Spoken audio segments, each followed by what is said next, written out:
बिस्मिल्लाहिर्रहमानिर्रहीम। आज हम इससे पहले जो वीडियो कर चुके हैं बजट से मुताल्लिक़, उसी सिलसिले की ये दूसरी कड़ी है कि पहली वीडियो में हमने इस बात पे बहस की थी कि पाकिस्तान में टैक्स कलेक्शन क्यों नहीं हो रही। तो टैक्स कलेक्शन ना होने की एक जो बड़ी वजह है कि हमारी इकॉनमी जो है बाई एंड लार्ज वो कैश इकॉनमी है, प्रॉपरली डॉक्यूमेंटेड नहीं है। अच्छा, एक बात तो ये मैं कहना चाहता हूँ कि ये वीडियो ख़ास तौर पे स्टूडेंट्स के लिए, बच्चों के लिए जो जिनको ये ज़्यादा इकोनॉमिक्स से, अकाउंट्स से, फ़नांस से दिलचस्पी है, उनके लिए ये ज़्यादा इंफॉर्मेटिव होने वाली है कि उनको पता चले कि मारूज़ी हालात हैं क्या जिसकी वजह से पाकिस्तान की इकॉनमी ठीक नहीं हो रही। जैसा कि आप सबको मालूम है कि दुनिया में इस वक्त डॉक्यूमेंटेशन, ऑटोमेशन का दौर है। हर चीज़ सिस्टमेटिक होती है, किसी की सेल, किसी की परचेज़, जो भी चीज़ें हैं, जो इवन आपके जो बड़े बड़े मॉल हैं, जो बड़े बड़े स्टोर हैं, वहाँ पे जितनी भी सेल्स होती हैं वो सारी डॉक्यूमेंटेड होती हैं और उसी की बेसिस के ऊपर टैक्सेस जो हैं वो कैलकुलेट होते हैं। लेकिन हमारे यहाँ चूँकि अभी तक वो सिस्टम बना ही नहीं है, टोटल इकॉनमी कैश पे चल रही है। जो हमारी पेपर मनी है, आज दुनिया में पेपर मनी बिल्कुल कम रह गई है और प्लास्टिक मनी का रिवाज है। बल्कि अब तो एक स्टेप और लोग आगे चले गए हैं, लेकिन पेपर मनी की जगह प्लास्टिक मनी आ चुकी है और थ्रू बैंक जो हैं वो ट्रांजैक्शंस होती हैं, प्रॉपर रिकॉर्ड होते हैं और उन रिकॉर्ड्स की बेसिस के ऊपर बंदे की इनकम का भी अंदाज़ा लगाया जा सकता है। Sales, purchase, expenses, proper accounts बनते हैं।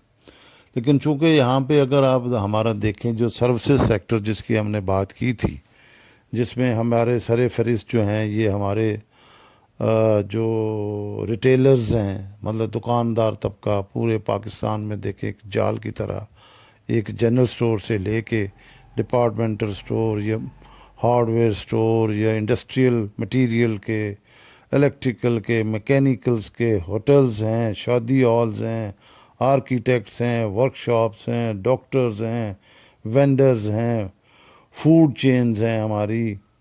इसी तरह इंटरनेट सर्विसेज अब काफ़ी लोगों ने देनी शुरू कर दी हैं, ब्यूटी पार्लर्स हैं, बार्बर सैलून्स हैं और कार डीलर्स हैं, डिस्ट्रीब्यूटर्स हैं, बड़ी बड़ी कंपनीज़ के बड़े बड़े डिस्ट्रीब्यूटर्स हैं, प्रॉपर्टी डीलर्स हैं, लॉयर्स हैं। तो ये कोई भी तबका, इनकी आमदनी जो है वो प्रॉपरली डॉक्यूमेंटेड नहीं है। अगर प्रॉपरली डॉक्यूमेंटेड हो तो हमारी जो बेसिक एग्जेम्पशन दी गई है बजट में, जो आमदनी आपकी टैक्स से मुस्तस्ना है, वो है 6 लाख रुपया एनुअल, यानी 50,000 रुपया महीना।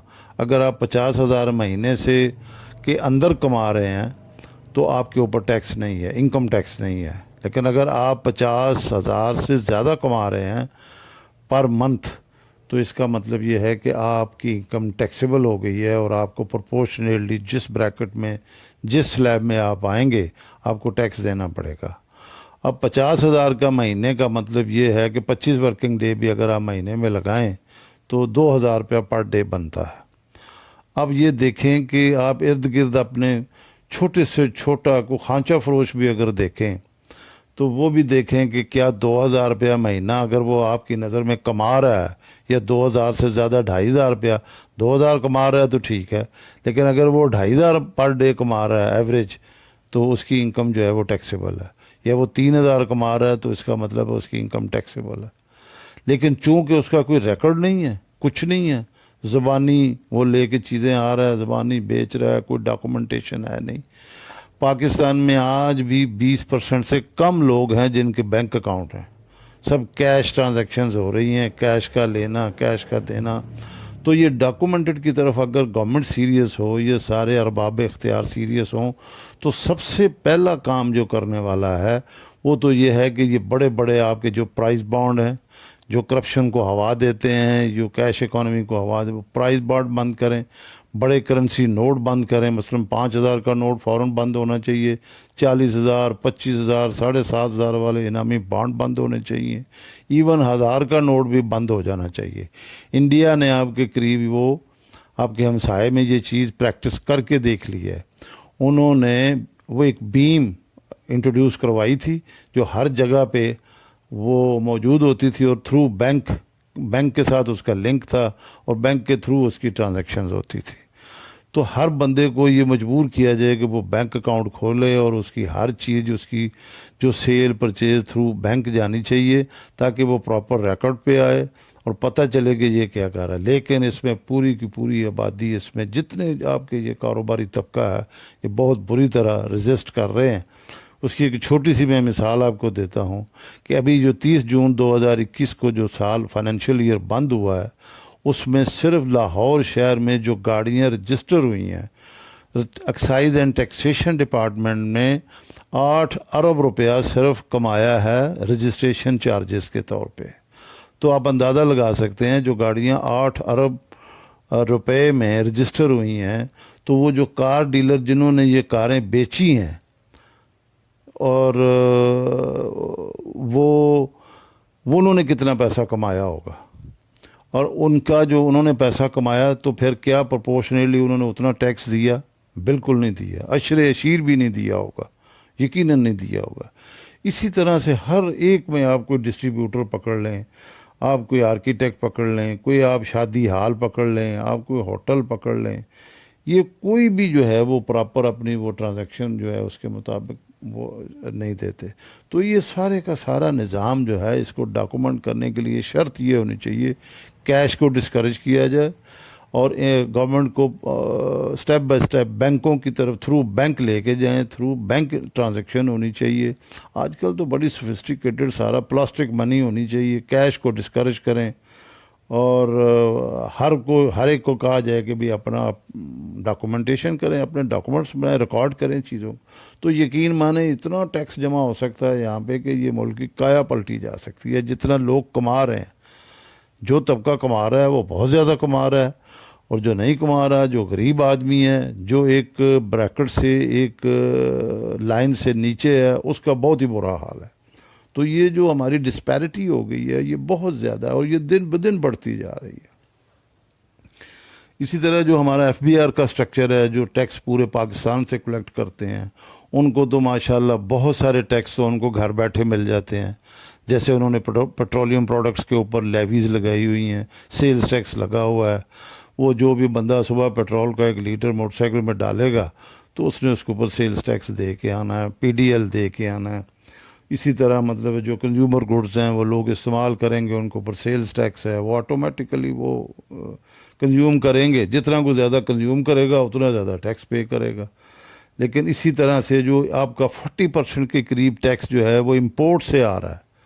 तो इंपोर्ट में अगर आप देखें 3 सालों में क्या हुआ है कि एक आपका डॉलर जो है वो 105 से जाके 170 तक चला गया है। तो अब ये जो आपका यानी 60 रुपये डॉलर बढ़ गया है, अप्रिशिएट हो गया है, और रुपया डेप्रिशिएट हो गया है।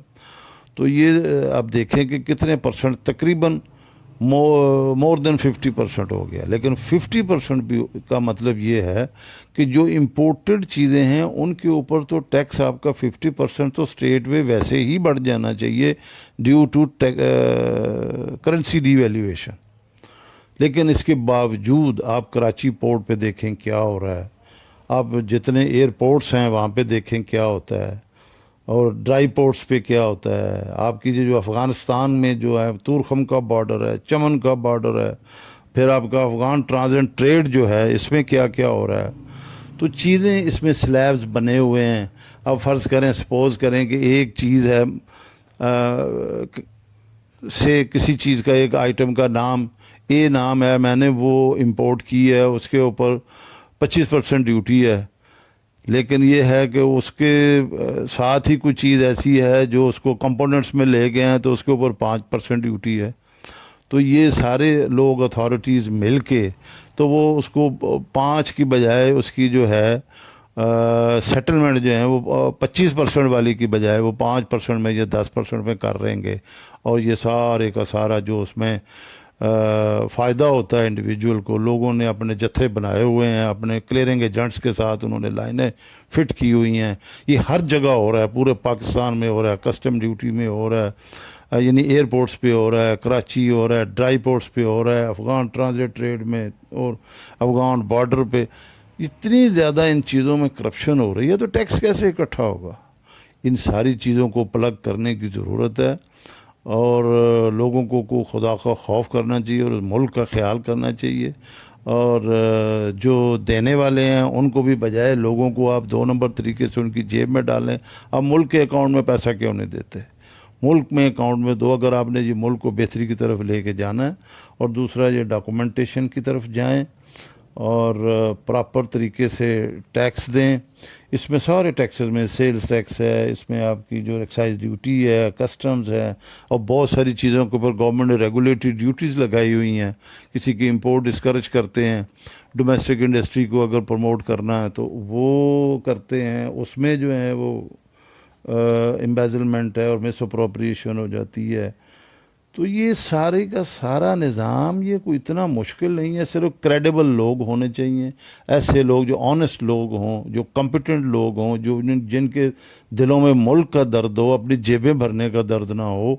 तो टैक्स में इतना यकीन माने कि इंक्रीज़ हो सकता है कि ये सारे का सारा डेफिसिट जो है ये आपका ख़त्म हो सकता है। और दूसरी बात, सबसे अहम बात वो डॉक्यूमेंटेशन वाली है। अगर आप, अच्छा एक और बात है कि इंटरनेशनल, अगर आप बहुत सारे, मैंने लोगों की जो है वो पाकिस्तान से रिलेटेड अगर वो इकॉनमी के ऊपर कोई उसमें कोई बहस करते हैं तो वो एक अजीब बात है, वो पाकिस्तान की इकॉनमी को 1.2 ट्रिलियन डॉलर की इकॉनमी कहते हैं, जबकि पाकिस्तान के अंदर हमारी जो इस वक्त इकानमी है बजट में 47,000 बिलियन रुपए कहा गया है। उसको 160 रुपये के डॉलर से अगर आप डॉलर्स में कन्वर्ट करें तो वो 300 बिलियन डॉलर से भी कम बनती है। तो इसका मतलब ये है कि हमारी इकानमी तकरीबन 25% जो है वो डॉक्यूमेंटेड है, और बाकी की सारी जो है वो अनडॉक्यूमेंटेड है, वो मतलब किसी रिकॉर्ड में नहीं आ रही। इसी तरह मतलब जब तक वो चीज़ सही नहीं होगी तो आपकी टैक्स कलेक्शन कैसे हो सकती है?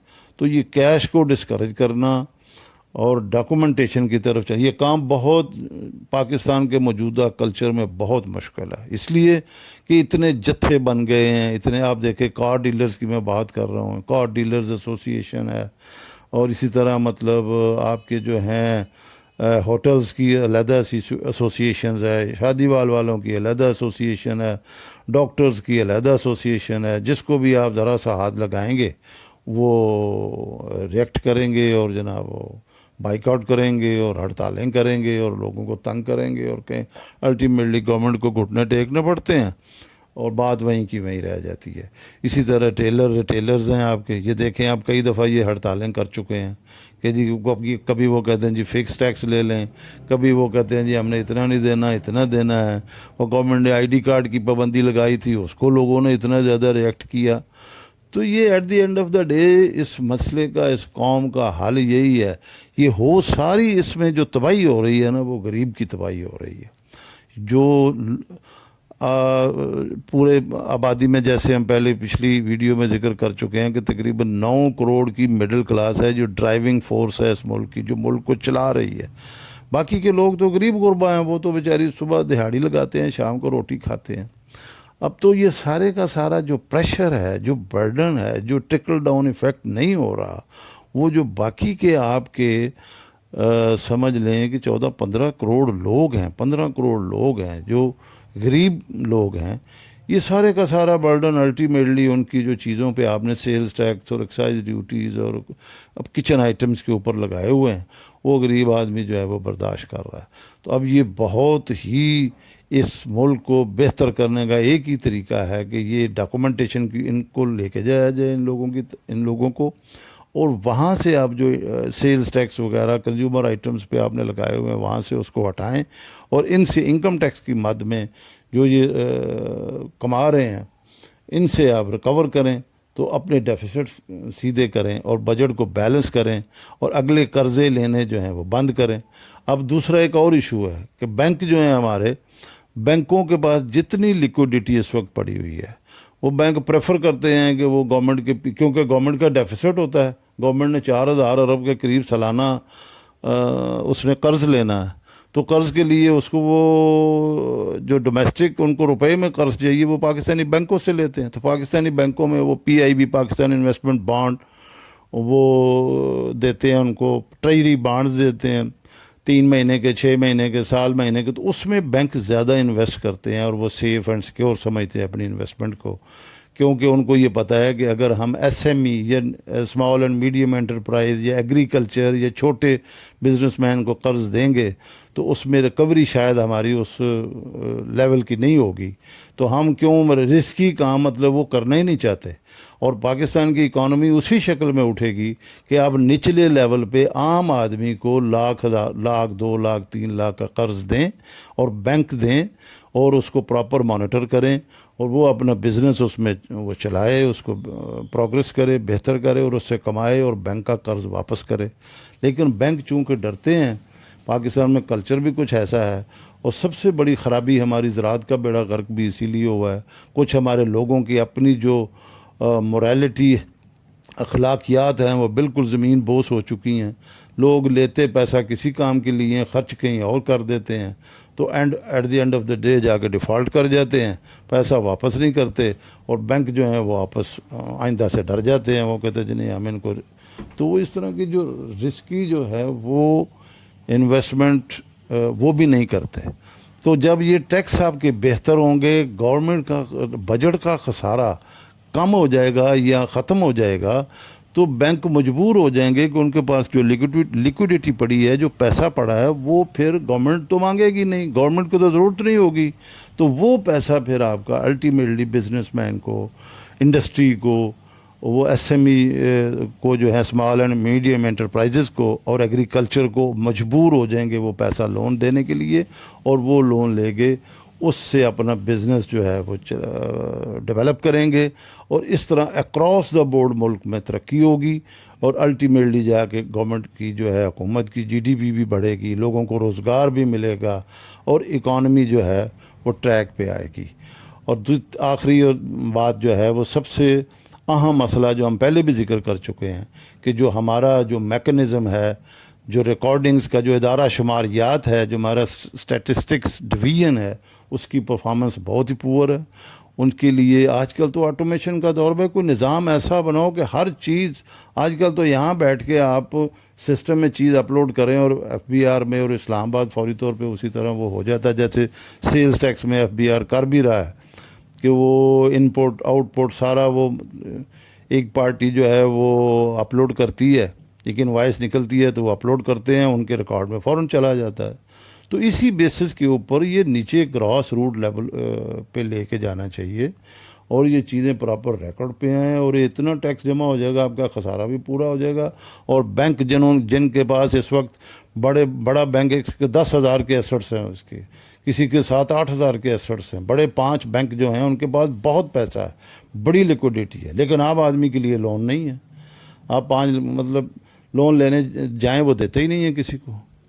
तो जब तक ये आप निचले लेवल पे लोगों को लोन ना दें और लोगों को फिर वो उनकी भी कोई एजुकेशन ऐसी और ट्रेनिंग की जाए कि भाई ये लोन लेके पैसा लेके खाना नहीं है, इससे काम करना है और उससे कमाना है और कमा के पैसा वापस भी करना है। और इंटरेस्ट रेट जो है, जो मार्कअप जो है, उसको बड़ा एक रीज़नेबल रेट पे रखो। ये जो हमारे जो अमेरिकन स्कूल ऑफ थॉट है, जो लोग वहाँ से बुक्स पढ़ के आते हैं यूरोप से, अमेरिका से, और यहाँ पे वो फार्मूले आके लगाते हैं, वो यहाँ कामयाब नहीं है।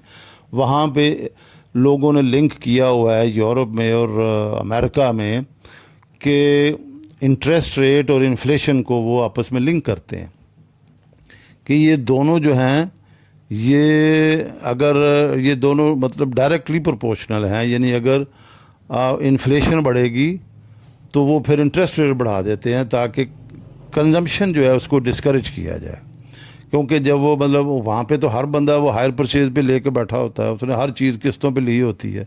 तो अगर इंटरेस्ट रेट बढ़ जाएगा, उसकी कॉस्ट बढ़ जाएगी बोरोइंग की, तो वो बारो कम करेगा। तो वो इस तरीके से फिर जो है वो अपने इन्फ्लेशन को कंट्रोल करते हैं। वो फार्मूला यहाँ हमारे मुल्क में नहीं चल सकता, क्योंकि हमारे यहाँ तो यहाँ पे 70% 60% कैश इकॉनमी है।